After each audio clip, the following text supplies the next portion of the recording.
सबको धारण करने के लिए जल में एक अंडा उत्पन्न किया। उसी अंडे में देवताओं ने अपने साथ चराचर विश्व का निर्माण दर्शन किया था। तो हे सर्वश्रेष्ठ, आपके इस प्रकृतिमय गुणों का आश्रय करके परमाणु रूपी अपने गर्भ को धारण करते हो तथा शक्तियों के द्वारा उस गर्भ में अंडा उत्पन्न होता है, उसमें से समस्त विश्व की उत्पत्ति होती है। उसी विश्व के अंदर सभी देव, दानव और मनुष्य समाये हुए हैं। है विश्वकर्मा देव साधारण मनुष्य ब्रह्मा स्वरूप को मनुष्य को सत्य नहीं दिखाई पड़ता, तो इसलिए झूठे तर्क करते हुए अज्ञानी व्यक्ति आपको पहचान नहीं सकते। हे विश्वकर्मा जी, इस सारे सृष्टि की शुरुआत होने से पहले आप ही रहते थे।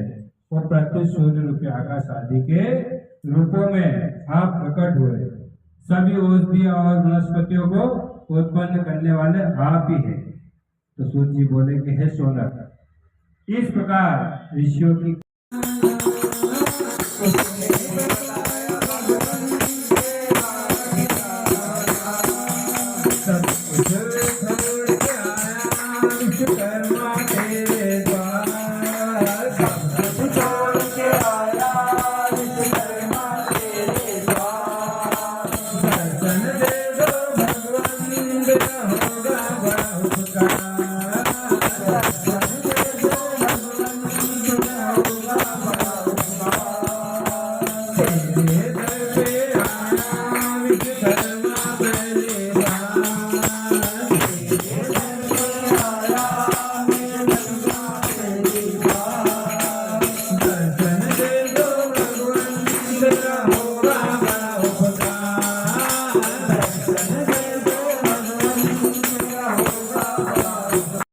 वर्णन जो है उसका श्रवण करेंगे हम, क्योंकि जो भी होता है प्रभु कृपा से होता है। तथा शिव तत्व ज्ञान, शिव तत्व का जो ज्ञान है शिव महापुराण में उसका वर्णन है। तो मुनि बोले, यह तो आपने पशु और पाश का उदाहरण दिया है, बड़ा अच्छा वर्णन है ये, बड़ा ध्यान पूर्वक सुने इसको। यह विचरण बात आपने कही है, इसका पति कौन है? वायु ने उत्तर दिया, हाँ, एक अत्यंत ही रमणीय गुणों का आश्रय विश्वपति, जगत पिता, निर्माता और पशुपात विमोचक भी है। एक अत्यंत ही रमणीय गुणों का आश्रय विश्वपति, जगतपति, निर्माता, पशुपात विमोचक भी है। मतलब सारे ही विश्वकर्मा हैं, जिसके बिना भला जगत की ऐसी सृष्टि कैसे हो सकती है। परंतु उसे कुछ करते हुए किसी ने देखा नहीं है, सृष्टि बरसते हुए किसी ने नहीं देखा है, और किसी कर्ता के बिना यह हुआ भी नहीं है। इसके सारे कार्य अवश्य अवयव रूप है। तब जैसे यह सारा जगत कर्ता वाला है, सावयव कार्वत्य घर के समान है, ऐसे ही कार्य का कर्तव्यपन ईश्वर में है। पशु और पाश में एक जीव और कर्म में नहीं है। जैसे अंधे को ज्ञान होता है और वह दूसरे के सहारे चलता है, स्वयं नहीं, ऐसे ही जीव का कर्तापन है। वह अपने प्रेरक आत्मा को पृथक मानकर उस ईश्वर में अनुग्रहित हो जाता है और तो वही अमृत होता है तथा तभी वह पशु और पक्षी का अंतर समझता है। इसी प्रकार ब्रह्म ज्ञानी उसे जानकर योनि मुक्त होते हैं। 4 अक्षर मिलकर भी व्यक्त होते हैं और वही भाव बंधन काटने वाला ईश्वर है, जिसके भोक्ता, योग और प्रेरक 3 रूप है। इससे भिन्न और कुछ नहीं है। जैसे तिलों में तेल, दूर में घृत, स्त्रोत में जल और अरंडी में अग्नि है, वैसे अपनी आत्मा में परमात्मा विचलन रूप में स्थित है, जो सत्य और उपयुक्त होने में ही दिखाई पड़ता है। वह एक ही ईश्वर अपनी शक्तियों से सबको वश में किए हुए है।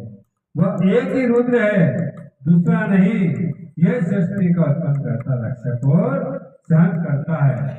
यह सारा संसार उसी का तेज है,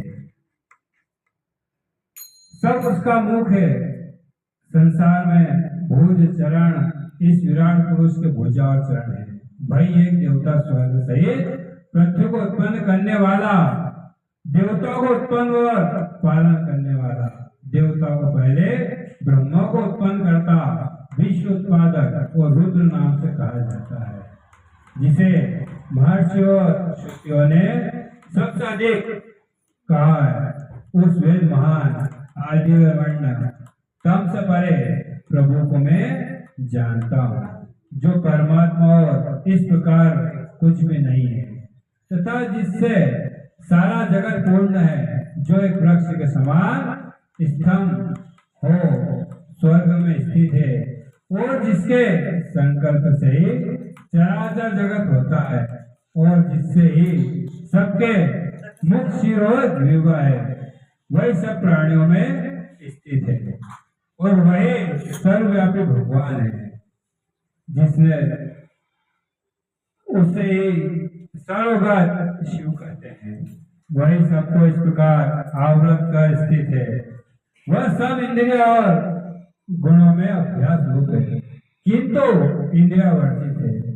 वह सबके प्रभु ईशान, सबके शरणदाता और मित्र है। वह बिना नेत्र के देखते और बिना कान के ही सुनते हैं। प्रभु जी, उनकी कोई आंख नहीं और कान नहीं है, बस आपके अंदर भाव होना चाहिए। वह बिना नेत्र के ही देखते और बिना कान के ही सुनते हैं, जो सबको जानते हैं और जिन्हें कोई नहीं जानता, वही पुराण पुरुष भी कह सकते हैं। जो सूक्ष्म महान से महान, अविनाशी और महेश्वर है, वही सब प्राणियों के हृदय में स्थित है, जिसे वेद सर्वव्यापी परमात्मा जराहीन पुराण पुरुष और सर्वगामी कहते हैं। जो इस परमात्मा शिव का ध्यान करता है, वह जन्म मरण से छूट जाता है। वही फिर अपनी शक्ति से तीनों लोगों का सहाय करता है। वही शिव प्रकृति है, जो विश्व को उत्पन्न करने वाली और अनादि कहलाती है, जो रजोगुण से लाल, सत्व से श्वेत और तमोगुण से काले रंग की है। वही अनेक प्रकार की प्रजा को उत्पन्न करती है, और जीव जिसे भोगता हुआ शयन करता है, इस प्रकार वही इसको भोग कर त्याग देता है। यह परमात्मा और जीव दोनों समान आयु के सखा इस देव रूपी वृक्ष पर समान भाव से स्थित है, और जिसमें जीव कर्म फल को भोगने वाला, इस वृक्ष का फल खाने वाला, और दूसरा परमात्मा देखने वाला है। इस संसार के वृक्ष पर यह पुरुष मग्न हो उसके भोगों को भोगता, और वो मोह में इस प्रकार चिंता करता है, तो उसकी इस माया को देखकर वह पुरुष जो साक्षात और परम कारण है, ईश्वरीय ज्ञान में शोक रहित हो आनंदित हो जाता है। फिर क्षण यज्ञ कृत और भूत भविष्य तथा वर्तमान में समस्त माया को प्राप्त हो, वह अपनी माया का निर्माण करता है। इसी प्रकार माया प्रकृति और माया महेश्वर, बड़े ध्यान से सुनना, बड़ा अच्छा लगता है। इस प्रकार माया प्रकृति और माया महेश्वर है, जो साक्षी सूक्ष्म है, वह सब प्राणियों के भीतर वर्तमान है, जो जानता है कि सब पापों से मुक्त हो जाता है। ऐसा वह परमेश्वर विश्वकर्मा महेश्वर है।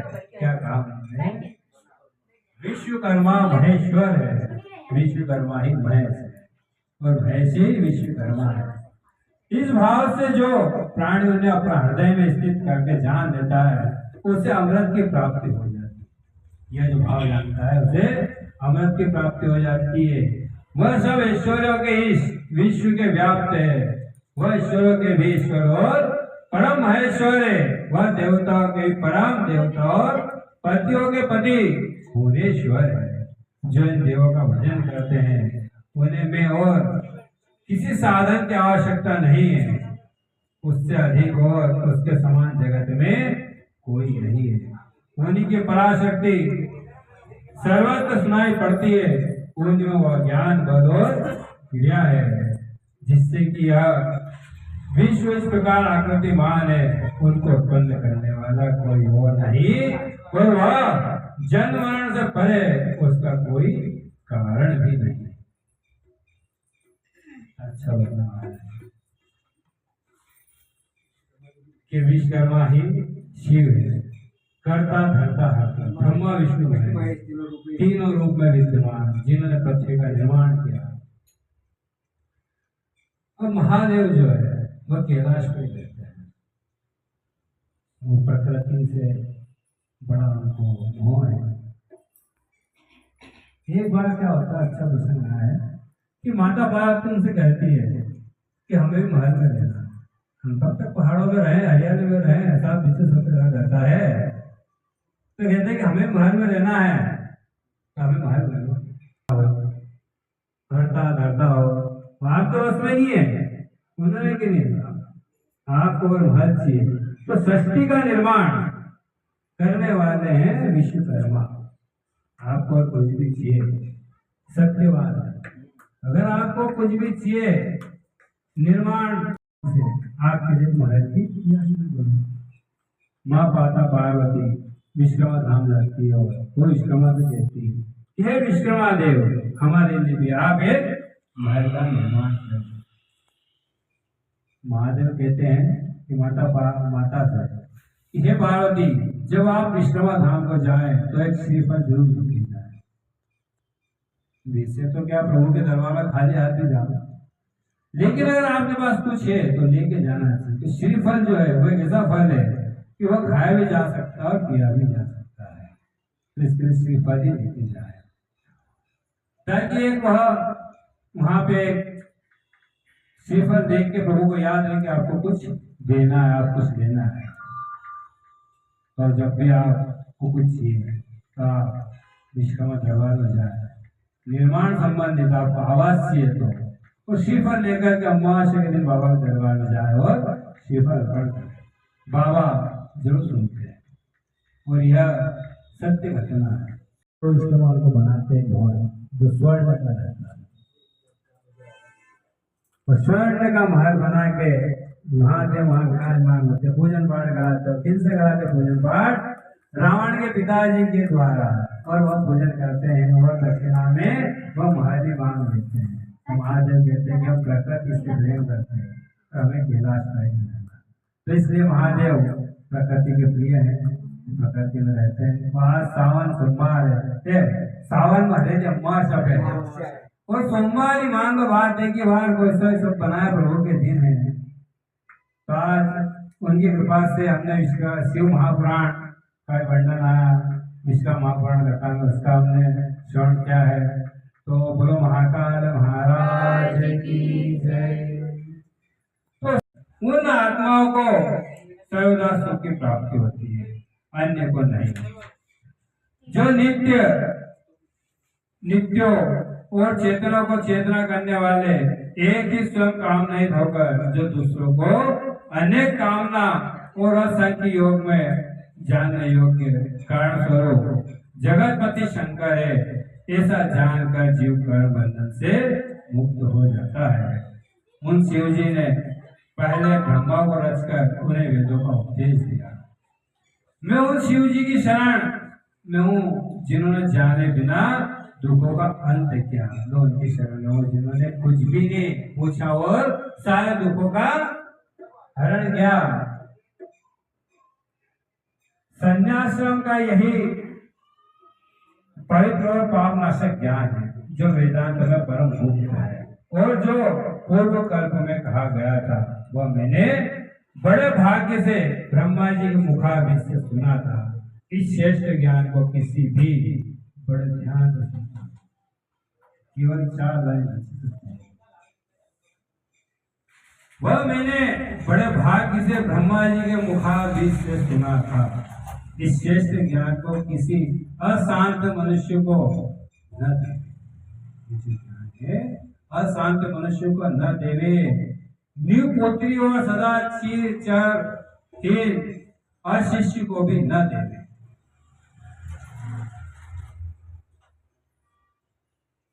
जो देव गुरु भक्ति परायण है उन्हीं महात्मा के लिए मैंने यह कहा है।